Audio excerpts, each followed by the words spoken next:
আসসালামু আলাইকুম। আমাদের ছোট ভাই নিথর এয়ারপোর্টের স্টেশন থেকে একটা পাওয়ার ব্যাংক কিনছে। তো পাওয়ার ব্যাংক স্টেশন থেকে কিনে আনে রাজশাহীতে আসার পরই কাজ করা বন্ধ। তো আমি ভাবলাম যে একটু খুলে মেকারি করি, যদি তো সিএসসি পড়ি, যদি ইঞ্জিনিয়ারিং নাই করি তাহলে কেমন হয়। তো খুলে দেখায় আপনাদের যে ভিতরে কি আছে। তো প্রথমেই কাগজের টুকরা, তারপর দেখতে পাচ্ছেন এটা মোবাইলের একটা পুরাতন ব্যাটারি, আর ভারী করার জন্য কত বড় একটা কাজ দিয়ে রাখছে শুধুমাত্র। এই হচ্ছে অবস্থা। তাহলে একটা মোবাইলের ব্যাটারি কিভাবে একটা মোবাইলের ব্যাটারিকে চার্জ করে আপনারাই বলুন।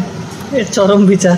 আর এই যে এটা হচ্ছে মূল মেকানিজম, এটা ভারী করার জন্য। দেখতে পাচ্ছেন কতটা পুরু কাজ।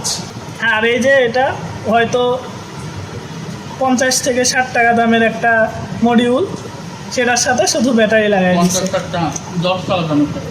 তো এই হলো আমাদের বাংলাদেশের অবস্থা।